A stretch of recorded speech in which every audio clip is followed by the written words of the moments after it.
بسم اللہ الرحمن الرحیم. ڈاکٹر معصومہ حسن صاحبہ, آئی رحمان صاحب, میرے worthy panelist, honourable members and the audience اور اہلیان کراچی, السلام علیکم. میرا یہاں آنا, چونکہ میں سپریم کورٹ میں پریکٹس کرتا ہوں تو کورٹ سے خصوصی چھٹی لے کر آیا ہوں.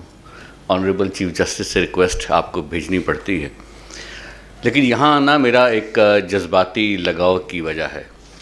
1988 میں نے جب LLM کیا کیمبرج یونیورسٹی سے انٹرنیشنل لاء میں, اور وہاں میں نے یہ فیصلہ کیا کہ پاکستان میں انٹرنیشنل لاء کا ایک تھنک ٹینک ہونا چاہیے, بیکاز پاکستان بے شمار چیلنجز کنفرنٹ کر رہا ہے, اور تمام کے تمام چیلنجز کا ایک قانونی پہلو ہے جو اگنور ہو جاتا ہے. ہم ہر چیلنج کو جذباتی حوالے سے ہینڈل کرنا چاہتے ہیں, ہم ہر چیلنج کو صرف سفارتی حوالے سے ہینڈل کرنا چاہتے ہیں, وہ بھی درست ہے, لیکن ہر چیلنج جو پاکستان کو کنفرنٹڈ ہے اس کے قانونی پہلو کو اگنور کر دیتے ہیں, اس پر تحقیق, ریسرچ کے بارے میں سوچتے نہیں ہیں. تو اس لیے 88 میں LLM کے دوران میں نے سوچا کہ پاکستان میں ایک تھنک ٹینک ہونا چاہیے. تو جب میں واپس آیا تو میں نے پوچھا کہ پاکستان میں ویل نون تھنک ٹینکس کون سے ہیں. اس تھنک ٹینک کے بارے میں مجھے بتایا گیا کہ اگر آپ نے یہ تھنک ٹینک نہیں دیکھا جا کے تو آپ کو سمجھ نہیں آئے گی تھنک ٹینک کام کیسے کرتا ہے. تو in 88 اور probably 89 I came to Karachi to visit this think tank. اور یہ جو امیج میں یہاں سے پھر لے کر گیا, I was so moved and impressed with the way it was being run and with the archival material it had put together کہ جب میں واپس گیا تو یہ امپرنٹ میرے ذہن میں رہا. اور پھر جب 10 سال بعد وکالت میں نے اتنی فیسیں لیں اور پیسے کمائے تو اپنی بلڈنگ بنائی, تو اس بلڈنگ کا ایک فلور لاہور میں نے پھر ڈونیٹ کر دیا research society of international law کے لیے. So the research society of international law کا جو کنسیپچول بیسز ہے وہ اس تھنک ٹینک کے ساتھ لنکڈ ہے. تو اس لیے میرا یہاں آنا بہت ضروری تھا میرے ذاتی حوالے سے بھی. اور آج مجھے بہت خوشی ہے کہ یہ تھنک ٹینک جو ہے یہ ابھی بھی کام کر رہا ہے. پاکستان ہورائزن اس کی ایک کنٹینیوس پکچر ہے, پوسچر ہے, اس کا فیس ہے انٹرنیشنل کمیونٹی کے سامنے, اور ایک انٹلیکچوئل اسیسڈ کام اس میں چھپتا ہے. یہ وہ کام ہے جو پاکستان کے لیگل سرکلز کو کرنا چاہیے تھا. آج ہم کشمیر پہ بات کر رہے ہیں, لیکن کشمیر پر ہم 5 اگست کو جاگے ہیں. We have come to life, we have been woken up. کہ 5 اگست کو ایک دم کیا ہوا کہ ایک legal document Indian government issue کرتی ہے, اور اس لیگل ڈاکیومنٹ میں ٹائٹل کی ٹرانسفر کا ایفیکٹ ہو جاتا ہے, اور اس لیگل ڈاکیومنٹ میں وہ کچھ حاصل کر لیتے ہیں جو وہ فوجی حملوں اور جنگوں سے بھی انہوں نے حاصل نہیں کیا, اور وہ ایک لیگل فریم ورک ایسا ڈیولپ کرتے ہیں. اس کو آج کی زبان میں لا فیئر بھی کہا جاتا ہے, وارفیئر اور لا فیئر, کہ قانون کا, بین الاقوامی قانون کا استعمال اس طرح سے کیا جائے کہ آپ وہ اسٹریٹجک اہداف حاصل کر لیں جو otherwise you use to obtain through use of force. ہماری کوئی پریپریشن نہیں ہے. اگر آپ اس ڈاکیومنٹ کو اٹھا کے دیکھیں 5 اگست والا, اور میں نے اس کو دیکھا تو مجھے تو یوں سمجھ آئی کہ اس کے پیچھے کم از کم 20-25 وکلا کی ٹیم 6 مہینے سے 1 سال مسلسل کام کرتی رہی ہے کہیں بیٹھ کر, اور اس کی وجہ سے they were able to rewire a very complex tapestry of Indian Constitution. Indian constitution آپ کھولیے تو اس میں کراس ریفرنسنگ اتنی زیادہ ہے کہ آپ کو ٹائم لگتا ہے ٹو ایون فگر آؤٹ کہ 48 میں کیا ہوا تھا, 52 میں کیا ہوا تھا, 35 میں امینڈمنٹس کہاں سے آئیں, 370 کی فلانی امینڈمنٹ کہاں سے آئی, وغیرہ وغیرہ. تو بے شمار لیگل مائنڈز نے انڈیا میں بیٹھ کر اسٹریٹجائز کرنے کے بعد ایک لیگل موو کی. وہ پلازیبل موو تھی, وہ کنٹروورشل ہے, ہم بھی کہتے ہیں وہ کنٹروورشل ہے. انڈیا کے اندر سے آوازیں بے شمار وکلا کی ایسی ہیں جو کہتے ہیں کہ ultra virus the Indian constitution ہے, مگر آل سیڈ اینڈ ڈن انہوں نے ایک پلازیبل آرگومنٹ پریزنٹ کر دیا انٹرنیشنل کمیونٹی کو کہ یہ کشمیر جو ہماری تسلط میں تھا, جس پر ہمارا قبضہ تھا, جس پہ ہمارا پوزیشن تھا, ہم اس کو اپنے پاس اپنے اور قریب لے آئیں, اس کا ٹائٹل 370 کو ہالو کرنے کے بعد لے آئیں. سو یہ موو اس لیے وہ کر پائے, اور ہم جواباً جس طرح ڈاکٹر رابعہ ایکسپلین کری تھی، ہم ایک کبھی ڈینائل میں ہیں، کبھی ہمیں سمجھ نہیں آتی ہم نے کیا کرنا ہے، کبھی ہم نے ایکسیپٹ کرنا ہے نہیں کرنا، کس طرف چلنا ہے، کیونکہ ہماری تیاری نہیں ہے، ہماری کہیں کوئی لیگل ٹیم بیٹھ کے کام نہیں کر رہی۔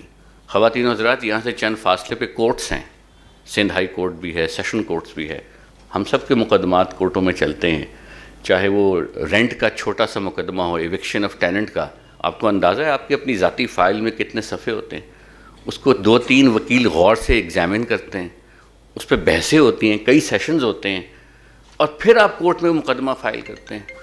اور یہاں پر آپ کشمیر کی بات کر رہے ہیں، کشمیر کی بات کر رہے ہیں، پاکستان کا سب سے بڑا مقدمہ جس کی ڈاکیومنٹیشن اس قدر زیادہ ہے کہ اس میں گول پوسٹ موو ہوتی رہی ہیں۔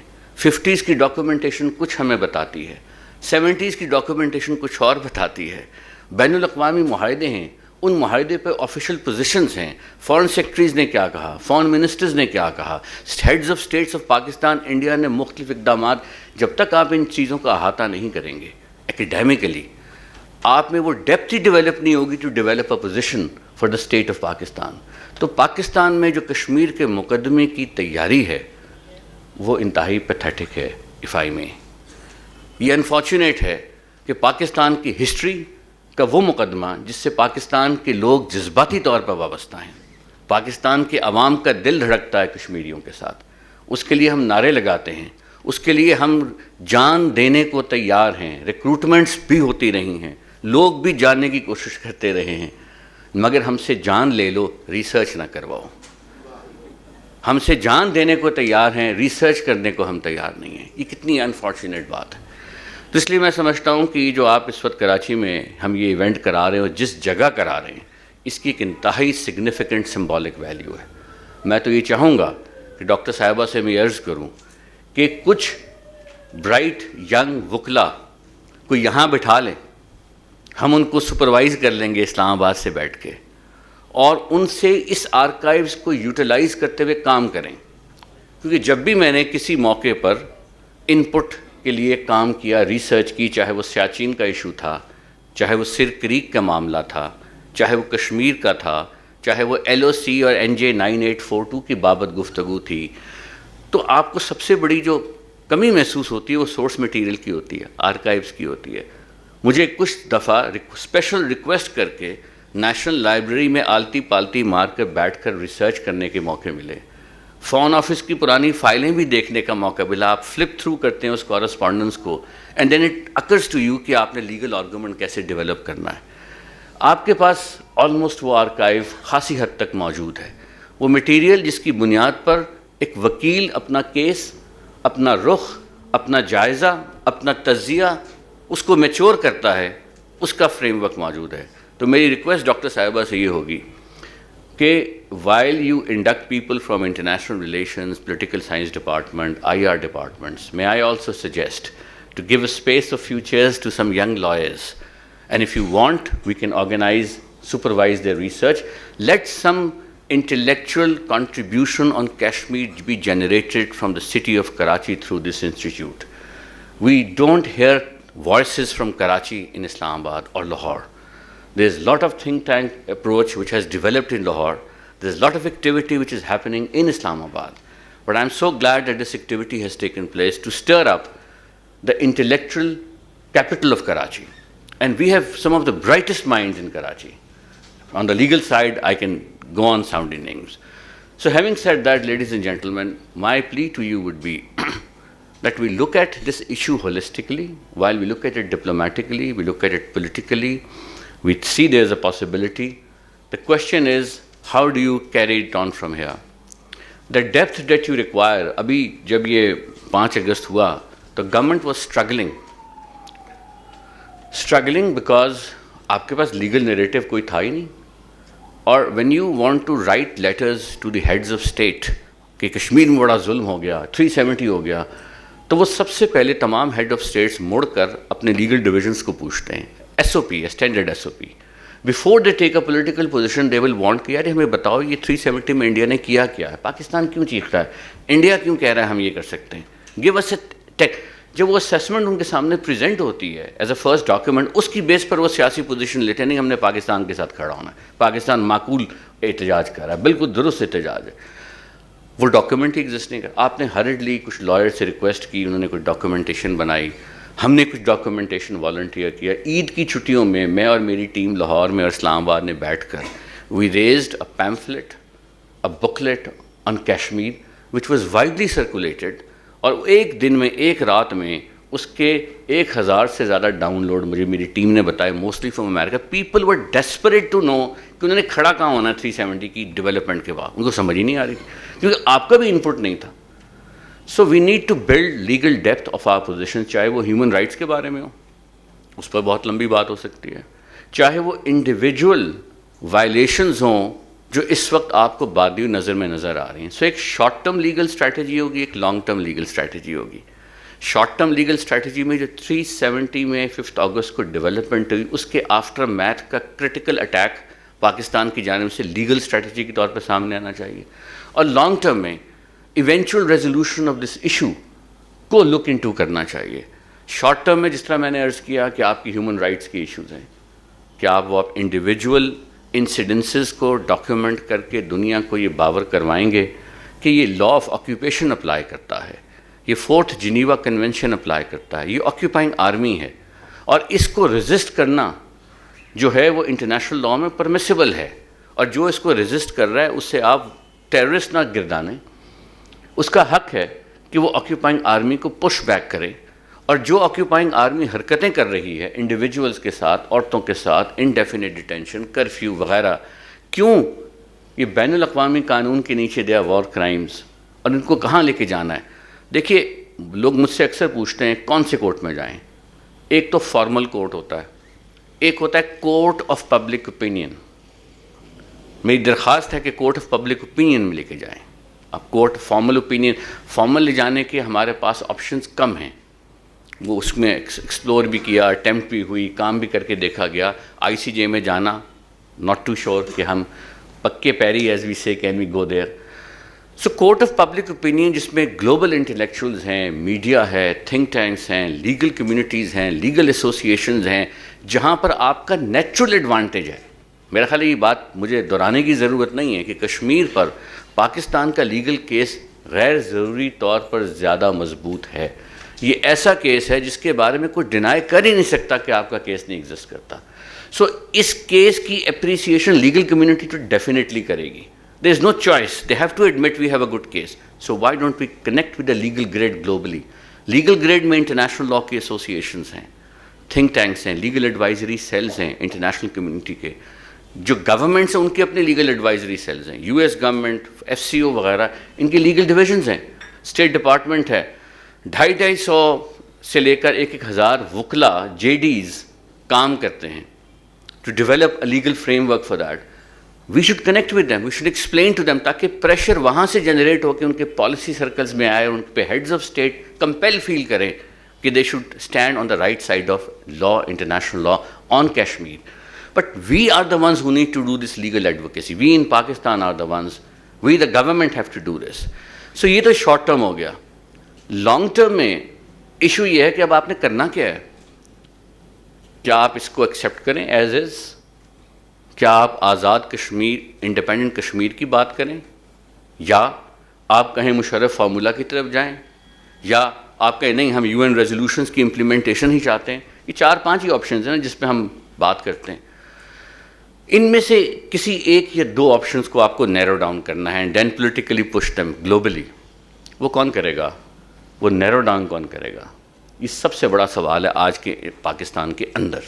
اور یہی چیز ہے جو دنیا آپ سے انفارملی پوچھتی ہے کہ پاکستان کیا چاہتا ہے. مجھ سے خود کچھ ڈپلومیٹس نے کہا what does Pakistan want, what should be write to our capitals.